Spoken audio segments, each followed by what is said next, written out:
suis Safa Chebi et je suis étudiante actuellement à la maîtrise en sociologie à l'UQAM. Je suis tunisienne et je suis arrivée à Montréal depuis 2014. Je suis arrivée comme immigrante, comme travailleuse professionnelle, ce qu'on appelle le statut de travailleuse professionnelle. C'était un grand changement pour moi, vu que quand je suis arrivée ici, j'avais une grande expérience en Tunisie, dans certains domaines. Et quand je suis arrivée, je me suis retrouvée à commencer de zéro. Donc voilà, je pense que je suis passée comme plusieurs autres immigrants et immigrantes par différentes étapes. J'ai travaillé dans différents milieux et là j'ai choisi de reprendre mes études pour alimenter mes réflexions. L'expérience qui m'a beaucoup marquée, c'était moi quand j'étais en Tunisie, j'étais très impliquée dans le Croissant Rouge tunisien, qui est une organisation internationale qui est présente dans tous les pays. Et quand je suis arrivée ici, j'ai eu le premier réflexe de contacter la Croix-Rouge canadienne comme premier réflexe pour s'impliquer, pour trouver des opportunités, disons, d'être bénévole. Et quand je suis arrivée, j'avais minimum 10 ans d'expérience dans le Croissant Rouge tunisien, avec des voyages dans certains pays, avec du travail de terrain. En tout cas, je suis formatrice des formations. En tout cas, j'ai eu une grande expérience là-dedans. Et dans des contextes assez compliqués, surtout que nous avons intervenu en Tunisie après la révolution en 2011, dans les camps des réfugiés, et dans un contexte, je dirais, dans un contexte pas facile. Donc voilà, je suis arrivée ici, j'ai présenté ma candidature pour être bénévole. Là, on ne parle même pas du travail. J'étais confrontée à une forme d'institutionnalisation de bénévolat déjà qui m'a... j'ai trouvé ça un peu lourd déjà, d'une part. C'est qu'il faut passer par plusieurs entrevues téléphoniques, d'abord écrites, téléphoniques et après directes. Et quand je rencontre des personnes où j'appelle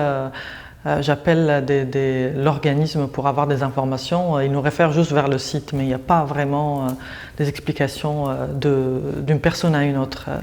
On réfère toujours vers le site pour chercher l'information. Donc, et ça a été pour moi assez frappant. Voilà, et après quand j'ai fait tous les entrevues, en tout cas qui ne sont pas directes, disons, sans contact direct, ça a passé très bien et ma candidature a été considérée comme exceptionnelle, mais par contre quand j'ai rencontré les personnes par la suite, ça n'a pas fonctionné et ils m'ont dit que votre profil ne correspond pas à la mission, en tout cas c'était un argument bateau. Et je pense que c'est une expérience qui m'a beaucoup marquée dès que je suis arrivée ici. Sachant que si on parle de bénévolat, on ne parle même pas du travail.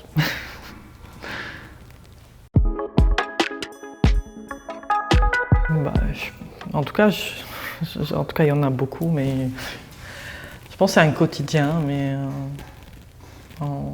on s'habitue. En fait, on s'habitue de façon qu'on crée nos propres mécanismes de défense, en fait. C'est pour les confronter, tout simplement. Et on a beaucoup, je pense. Toute une liste. Je ne sais pas si c'est... En tout cas, je ne préfère pas les citer, mais il y en a beaucoup. Des insultes dans la rue, jusqu'au vraiment travailler au travail ou dans la recherche d'emploi ou sous d'autres formes de toute façon. Mais ça s'étale en tout cas sur plusieurs formes, c'est sûr. Mais c'est clair que je dirais ici au Québec, pour ce qui est frontal, c'est moins fréquent parce que quand même on est dans une société qui n'est pas trop directe dans sa communication. Donc généralement, c'est les personnes qui vont être avec toi de façon frontale, c'est des personnes qui passent dans la rue et qui n'ont pas le courage de discuter ou de continuer. C'est une insulte qui passe finalement, donc ça ne va pas au-delà de ça. Ça peut aller aussi jusqu'à une, disons, violence physique, mais c'est ça, c'est plus dans le transport par exemple, mais de façon genre, ça peut être ne pas te laisser de la place, pourtant que tu es prioritaire, tu es enceinte, donc il y a pas mal de choses, donc ça se décline sous plusieurs formes de toute façon.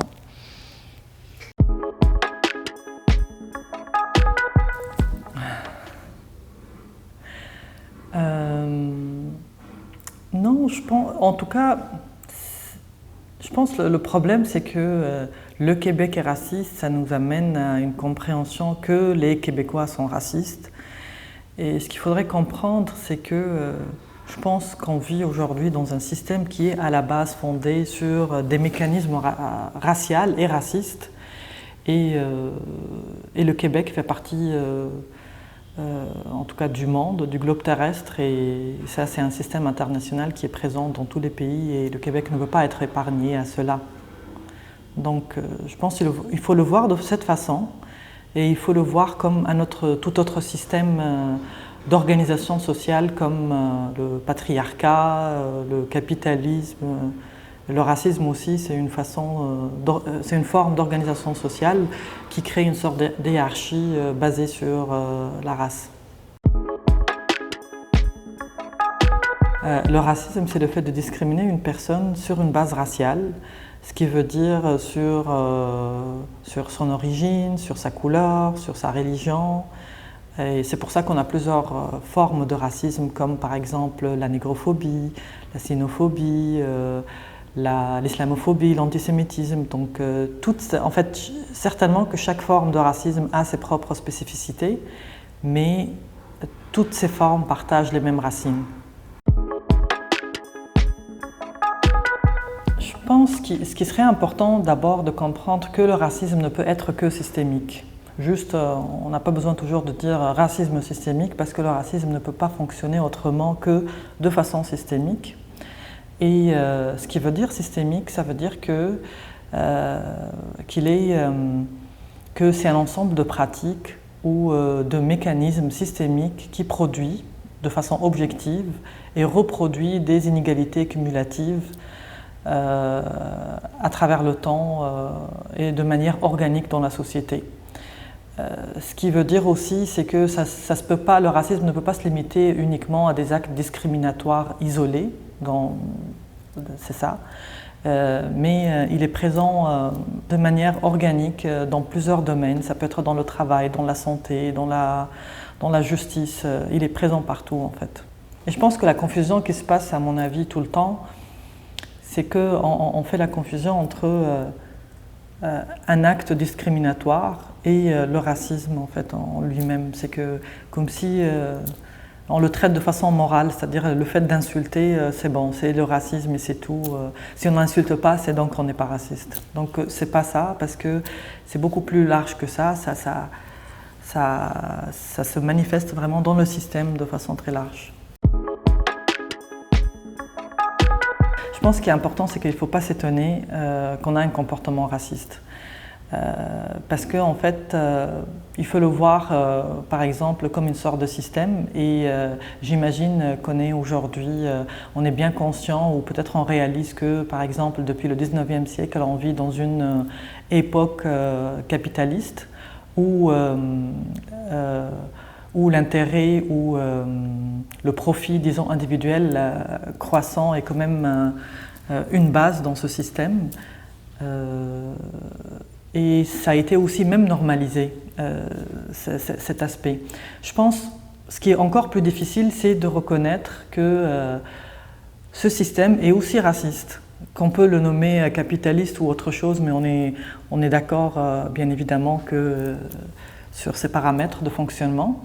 Et ce qui est normalisé dans ce système qui est raciste, c'est qu'on oublie qu'on socialise, que nous, en tant que personnes, on socialise d'une façon ou une autre, et qu'on le veuille ou pas, dans ce système. On se baigne dans ces paramètres, et on peut être imprégné par ces représentations. Donc on peut produire finalement des comportements qui sont liés à ce système. Et là, ce qui est très fréquent aujourd'hui, et c'est ça la forme actuelle d'aujourd'hui du racisme, c'est le fait de considérer normal qu'il y a une sorte d'hiérarchie entre les cultures. C'est-à-dire qu'il y a une culture qui est inférieure à d'autres, qu'il y a des cultures qui sont moins intégrables que d'autres, et il y a d'autres qui sont adaptées à une société, ce qu'on appelle dite civilisée. Donc, et là, on le voit beaucoup dans le langage commun, c'est-à-dire c'est sa culture, c'est sa façon de vivre, c'est ça, et on associe tous à la culture. Et je pense que c'est ça le piège du racisme d'aujourd'hui, parce qu'il est subtil, il n'est pas direct, et ça se transmet à travers cette façon en fait.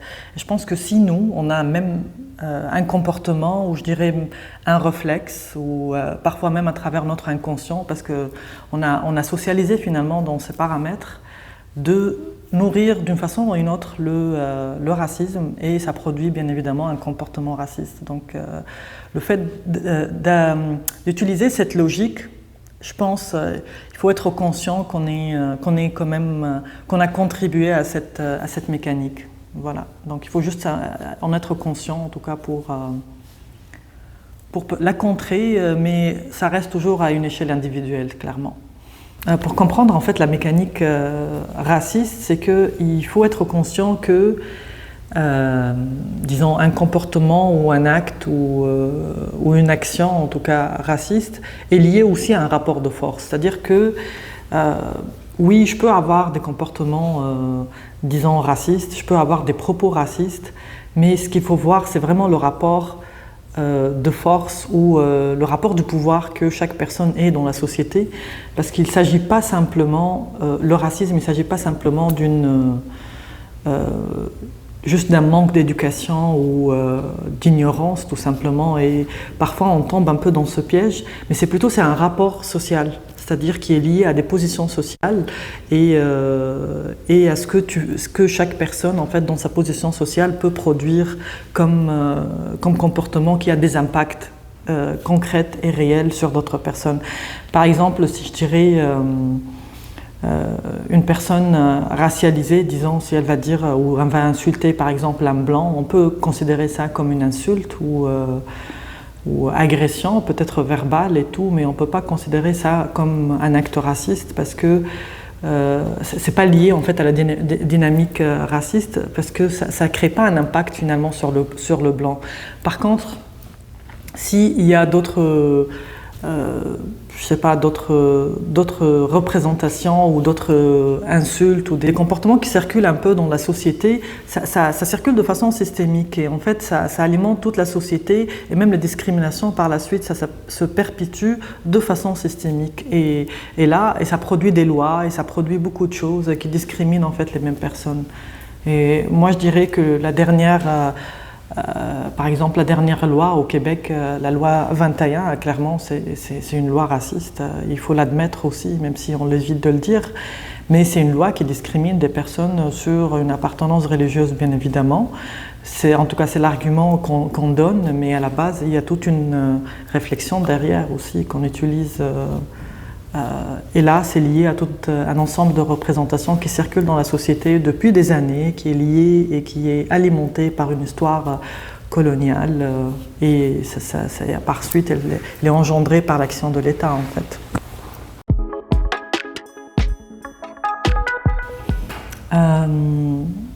Je pense, en tout cas, c'est clair que quand même j'ai une certaine sensibilité par rapport à la justice sociale de façon générale, et j'ai été toujours active, que ce soit ici ou ailleurs.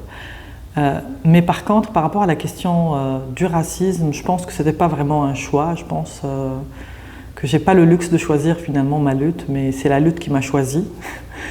Et je me suis retrouvée en plein dedans dans la lutte antiraciste, en fait, parce que je n'ai pas le choix de remettre en question en fait, un système qui fonctionne et qui discrimine les mêmes groupes.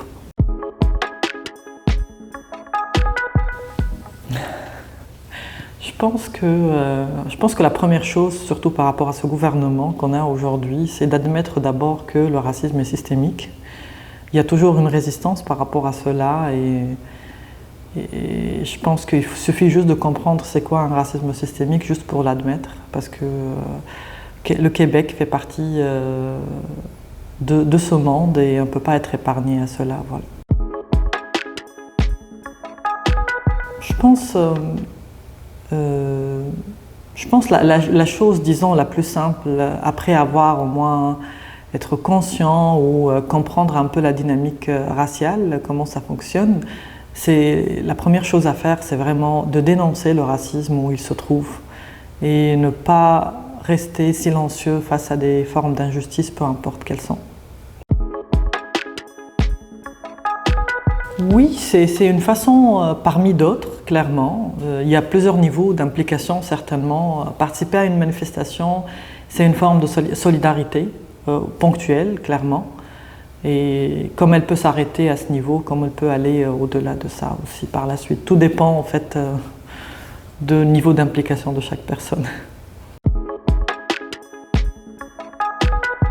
Bon, ce que je pense, c'est que d'abord, c'est clair qu'on parle plus maintenant du racisme de façon publique. Je pense que ça, c'est peut-être une bonne chose. Au moins, ça permet de démocratiser un peu cette notion.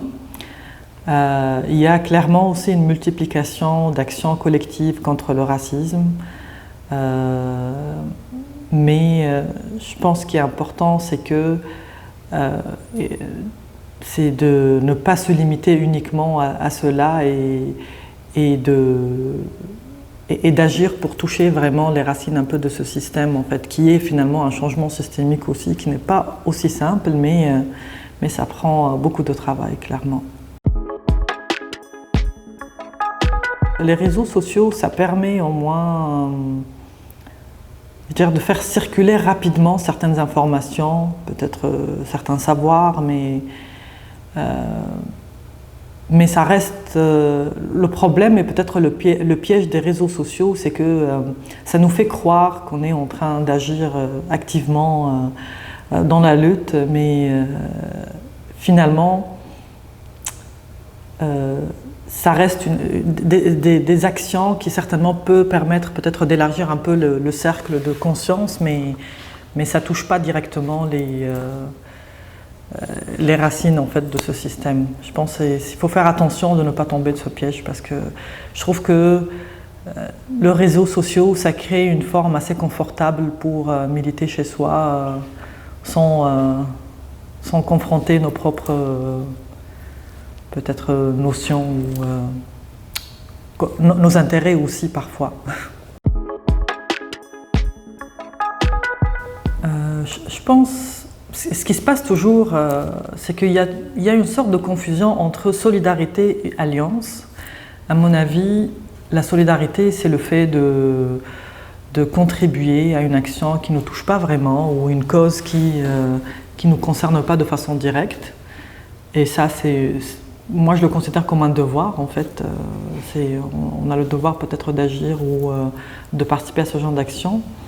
Par contre, être allié, à mon avis, comment moi je le définis, c'est un stade ou un niveau assez avancé de solidarité, parce que ça dépasse, disons, une participation occasionnelle ou dénonciation occasionnelle du racisme, mais c'est plutôt un travail actif et continu, parfois qui nous pousse même à agir contre nos propres intérêts. Et pour le dire parfois tout cru, parfois c'est en fait c'est une façon de trahir ta propre race aussi. C'est-à-dire que tu joues. Là, on parle plus d'un blanc, bien évidemment. C'est vraiment d'aller même contre nos propres intérêts. Et ça nécessite un travail assez continu et assez dur et pas simple aussi. Et ce qui est important aussi à comprendre, c'est qu'allier, c'est pas un statut, c'est pas une identité, mais c'est un processus. La première personne que j'ai en tête, c'est Frantz Fanon. À travers lui, vraiment, j'ai appris beaucoup et ça m'a permis de comprendre un peu ce que je vis aussi aujourd'hui, malgré qu'il a écrit ça depuis très longtemps et dans une période coloniale, violente et tout. Moi, je recommande en tout cas de lire presque tous ces livres et ça permet de comprendre ce qui se passe aujourd'hui aussi. Frantz Fanon, pour moi, c'est plus qu'un auteur aussi.